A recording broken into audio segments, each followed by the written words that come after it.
What I say in these vistas has its main bearing on imaginative literature, especially poetry, the stock of all.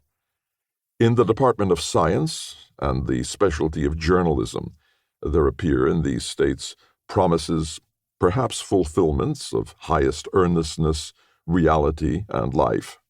These, of course, are modern. But in the region of imaginative, spinal, and essential attributes, something equivalent to creation is, for our age and lands, imperatively demanded. For not only is it not enough that the new blood, new frame of democracy shall be vivified and held together merely by political means, superficial suffrage, legislation, etc., but it is clear to me that unless it goes deeper, gets at least as firm and as warm a hold in men's hearts, emotions, and belief as in their days feudalism or ecclesiasticism, and inaugurates its own perennial sources, welling from the center forever, its strength will be defective, its growth doubtful, and its main charm wanting. I suggest, therefore, the possibility, should some 2 or 3 really original American poets, perhaps artists or lecturers, arise, mounting the horizon like planets, stars of the first magnitude, that from their eminence, fusing contributions, races, far localities, etc., together they would give more compaction and more moral identity, the quality today most needed,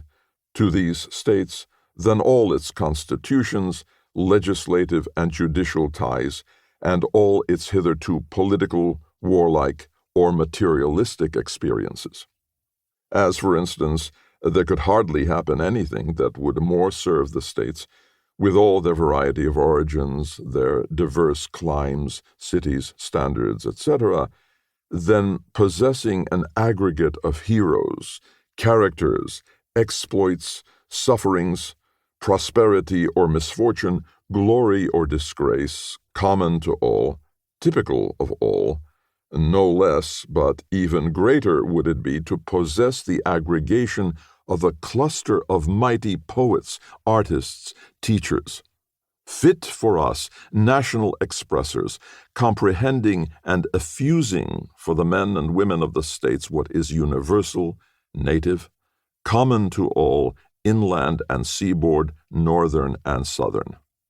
The historians say of ancient Greece, with her ever-jealous autonomies, cities, and states, that the only positive unity she ever owned or received was the sad unity of a common subjection, at the last, to foreign conquerors. Subjection, aggregation of that sort is impossible to America, but the fear of conflicting and irreconcilable interiors, and the lack of a common skeleton knitting all close, continually haunts me. Or if it does not, nothing is plainer than the need, a long period to come, of a fusion of the states into the only reliable identity, the moral and artistic one. For I say, the true nationality of the states, the genuine union when we come to a moral crisis, is, and is to be, after all, neither the written law, nor, as is generally supposed, either self-interest or common pecuniary or material objects, but the fervid and tremendous idea, melting everything else with resistless heat, and solving all lesser and definite distinctions in vast, indefinite, spiritual, emotional power. It may be claimed, and I admit the weight of the claim, that common and general worldly prosperity, and a populace well-to-do and with all life's material comforts, is the main thing and is enough. It may be argued that our republic is, in performance, really enacting today the grandest arts, poems, etc., by beating up the wilderness into fertile farms, and in her railroads, ships, machinery, etc. And it may be asked, are these not better indeed for America than any utterances, even of greatest rhapsode, artist, or literatus. I too hailed those achievements with pride and joy, then answered that the soul of man will not with such only, nay, not with such at all, be finally satisfied, but needs what standing on these and on all things as the feet stand on the ground is addressed to the loftiest, to itself alone.